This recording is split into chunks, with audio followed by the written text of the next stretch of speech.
Well, I think in the first place we must understand that the United Nations Secretary General is a figure that we respect and is an office that we respect. And that Secretary General Ban Ki-moon is not an enemy. We don't regard him as an enemy of Sri Lanka by any means. And our outrage at the content of this report should not be directed against any individual person. It must be directed against the report. Now, it is true that we did urge that the report not be made public, not because we were afraid of its contents, nor because we were unaware that it could be leaked to the international press, but because there was a procedural violation. The panel, the expert panel, was an advisory panel. It was meant to advise the Secretary General on norms and standards and practices of accountability.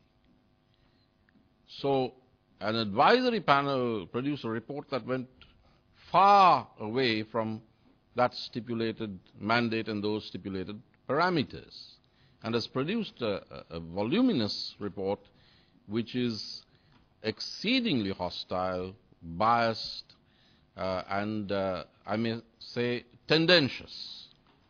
So Sri Lanka's main objection really is not to the publication of the report, but to the content of the report itself. And Minister of External Affairs, Professor G.L. Peiris, made this very clear in detail when he briefed the diplomatic community based in Colombo this morning. This is a very serious threat, a very serious threat. We must understand that the panel report is only the spearhead of a multi-pronged strategic effort against Sri Lanka.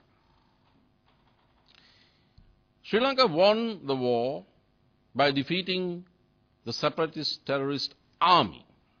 Now that army was based on Sri Lankan soil, and it was defeated by the heroic efforts of the Sri Lankan armed forces and the sacrifices of the Sri Lankan citizenry. Now we do know that the Tigers were not only an army, there was a supportive network spread throughout the world. We saw that network in action during the demonstrations that unfolded in several countries in the last stages of the war. Now that network, of course, could not be defeated or overcome or dismantled by our military effort because it's located outside the borders of Sri Lanka. That network, that movement has been in action to reverse the defeat that the Tigers suffered and to reverse the victory that Sri Lanka obtained. They have been working politically, psychologically, diplomatically in order to achieve Eelam by other means, by creating public opinion throughout the world, particularly the West, by influencing governments and officials in several countries, and attempting thereby to leverage very powerful international actors against Sri Lanka. Now this combines with certain other things that are happening in the international arena. When we think of Kosovo, when we think of Southern Sudan, when we think of external military intervention in civil conflicts in parts of the world today, we know that there is an attempt to stretch a very interesting concept that the United Nations has agreed on, that is the responsibility to protect. Now that was endorsed by the 2005 World Leaders Conference at the UN, but there is an attempt to misuse that doctrine of the responsibility to protect. There is an attempt internationally to roll back national sovereignty and the nation state, whether it was the former Yugoslavia or whether it is Sri Lanka. So the pro-tiger, pro-separatist elements in the diaspora are trying to use that international trend against Sri Lanka. They are also trying to feed into and stimulate a kind of competition or Cold War in Asia.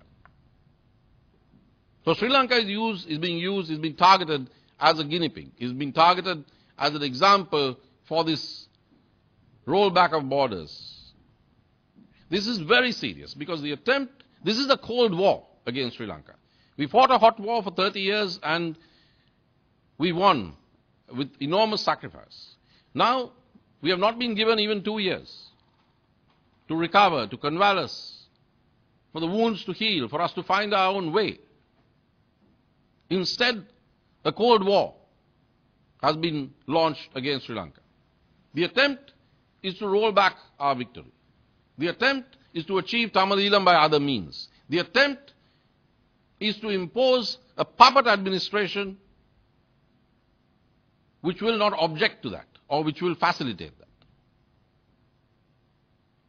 This is a very serious matter, this attempt to encircle Sri Lanka, to suffocate Sri Lanka. And it has to be resisted intelligently and realistically.